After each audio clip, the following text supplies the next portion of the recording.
In 1520, a young girl with fiery red hair was torn from a village in Ukraine. She was sold into slavery and dragged across hundreds of miles to the most powerful palace in the world. Nobody could have imagined that this terrified slave would break a 600-year-old tradition and change the fate of 3 continents. This is the true story of Roxelana and Suleiman the Magnificent, a love so powerful it shook an empire to its core. The Ottoman Empire in 1520 was the superpower of the world. It controlled vast territories across Europe, Asia, and Africa. At its center sat Sultan Suleiman Bareli, 25 years old, but already known as one of history's greatest military commanders. Suleiman had everything a man could desire: unlimited wealth, absolute power.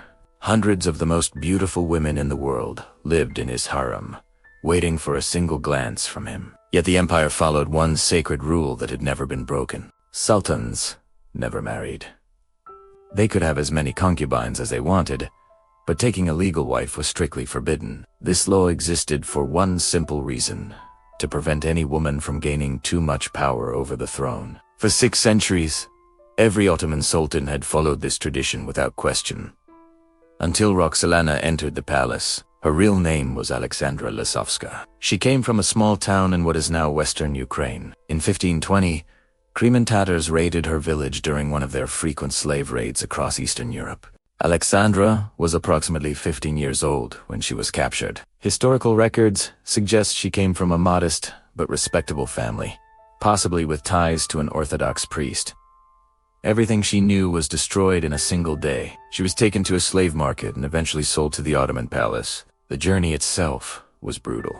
Hundreds of miles on foot, in chains, with no idea of her fate. Many captives died before reaching their destination. When Alexandra arrived at Topkapi Palace in Constantinople, she entered a world beyond her imagination. The Imperial Harem was not just a collection of women. It was a sophisticated political institution with its own hierarchy, rules, and deadly competitions.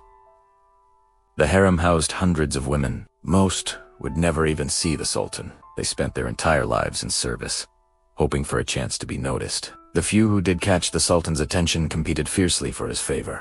Alexandra was given a new name, as all concubines were. She became Hurrem, which means the cheerful one.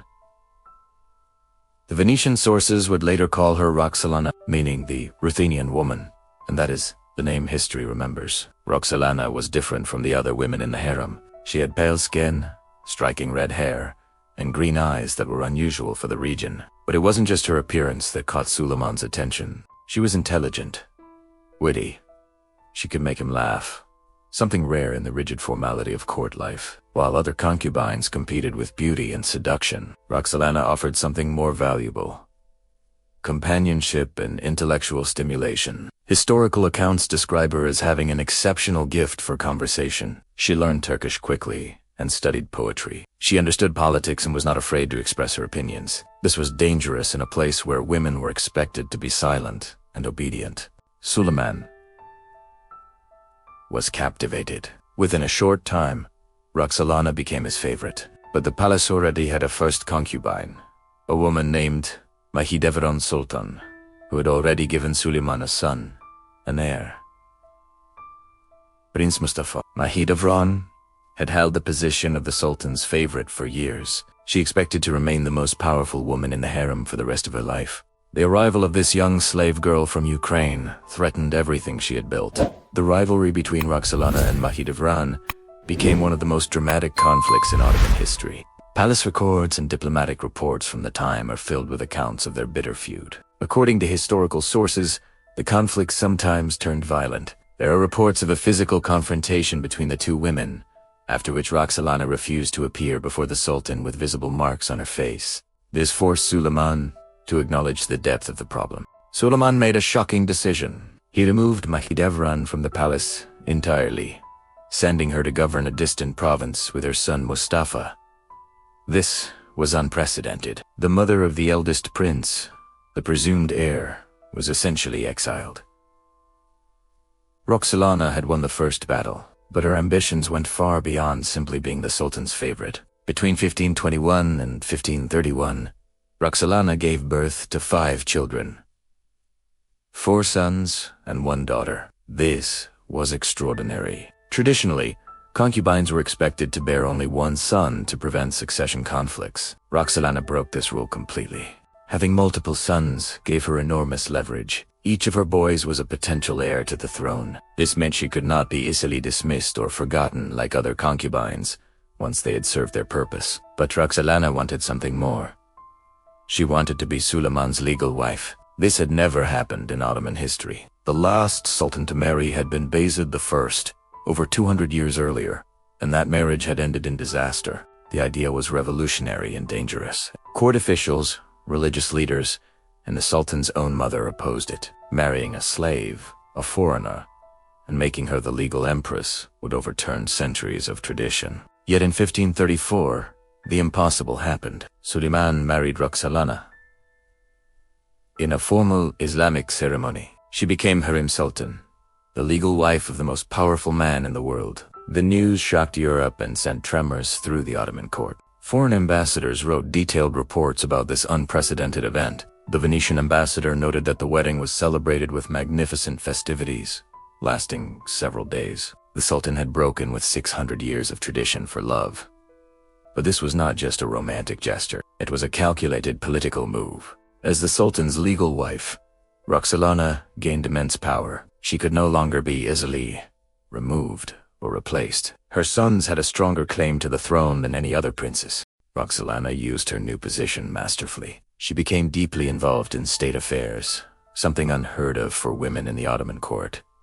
She corresponded with foreign rulers. She influenced diplomatic decisions. She built mosques, hospitals, and schools, establishing her legacy across the empire. She also became one of Suleiman's most trusted advisors. Historical documents reveal that the Sultan consulted her on important matters, from military campaigns to administrative reforms. Their relationship was a true partnership, rare in any era, let alone the 16th century. But Roxelana's rise came at a terrible cost. Her greatest threat was still alive, Prince Mustafa, the son of MacLeod. Mustafa was popular, capable, and had strong support among the military. Many considered him the rightful heir. If Mustafa became sultan, he would almost certainly execute Roxelana's sons. This was standard practice in Ottoman succession to prevent civil wars. Every new sultan would kill his brothers and half-brothers to secure the throne. Roxelana could not allow this to happen. She had not survived slavery, the harem, and court intrigues only to watch her children die. She needed Mustafa removed from the succession. What happened next remains one of the most controversial episodes in Ottoman history. Over several years, Roxelana allegedly worked to poison Suleiman's mind against his eldest son. She used her influence to convince the Sultan that Mustafa was plotting a rebellion. Whether Mustafa was actually plotting against his father remains debated by historians. Some evidence suggests he was innocent, while other sources indicate he may have been preparing to challenge Suleiman's authority. In 1553, Suleiman summoned Prince Mustafa to his military camp. When the prince entered his father's tent, he was ambushed by the Sultan's executioners and strangled with a silk cord. A was 38 years old. The execution shocked the empire. Mustafa had been beloved by the army and the people. His death was seen as a tragedy and an injustice. Many blamed Roxelana for manipulating the Sultan into killing his own son. Contemporary sources vary in their accounts. Ottoman historians largely avoid direct criticism of the Sultan, instead suggesting that Mustafa's death was necessary for the stability of the state. European observers were less diplomatic, openly accusing Roxelana of orchestrating the murder. Whether Roxelana was directly responsible or simply influenced events to protect her own children, the result was clear. The main obstacle to her son's succession was eliminated. One of her sons, Selim, would eventually become sultan after Suleiman's death. But Roxelana never saw her ultimate victory. She died in April 1558, approximately 8 years before Suleiman. The exact cause of her death is unknown, though she was likely in her early 50s, a reasonable age for the time. Suleiman was devastated by her death. Historical accounts describe him as heartbroken. He ordered a magnificent tomb built for her within the complex of his own mosque in Istanbul, ensuring they would be together even in death.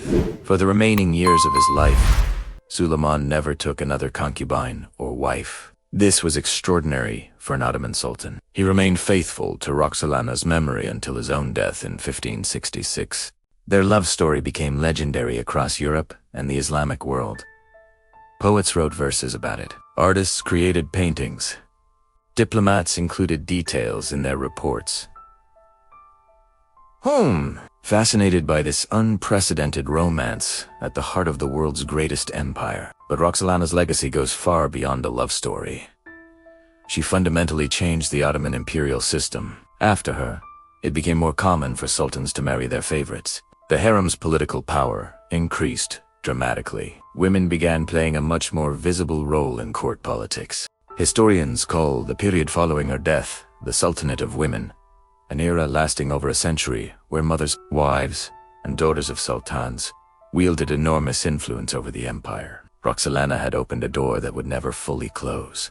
Her story is remarkable not just because she rose from slavery to become an empress, but because she did so through intelligence, determination, and an understanding of power that rivaled any male statesman of her time. She was neither a saint nor a villain. She was a survivor who used every tool available to protect herself and her children in one of the most dangerous political environments in history. Her methods were sometimes ruthless, but so was the world she inhabited. The love between Suleiman and Roxelana was genuine. Their letters to each other, some of which survive, revealed deep affection and emotional connection. Suleiman wrote poetry for her, something no sultan had done for a concubine in generations.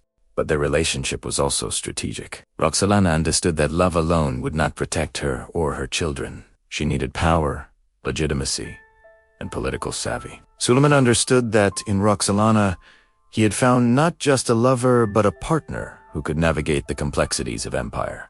Together, they ruled one of history's greatest empires during its golden age. Suleiman expanded Ottoman territory to its greatest extent. He reformed the legal system, earning the title Suleiman the Lawgiver.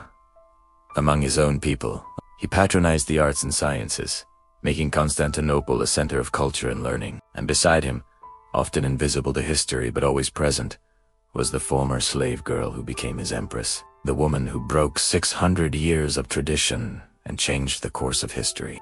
Roxelana's story reminds us that power in history has many forms. It is not always visible or officially recognized. Sometimes the most influential figures are those who operated in the shadows, whose true impact only becomes clear when we look beyond the official records. Her legacy lives on. The mosques and charitable foundations she built still stand in Istanbul. Her tomb, next to Suleiman's, remains a place of pilgrimage, and her story continues to fascinate people around the world, a testament to the power of intelligence, ambition, and forbidden love. If you enjoyed this story of love, power, and betrayal from the Ottoman Empire, subscribe to Imperial Secrets for more shocking tales from history's shadows. Next time, we reveal the deadly rivalry that tore apart the imperial harem and left hundreds dead. The battle for Suleiman's heart was only the beginning.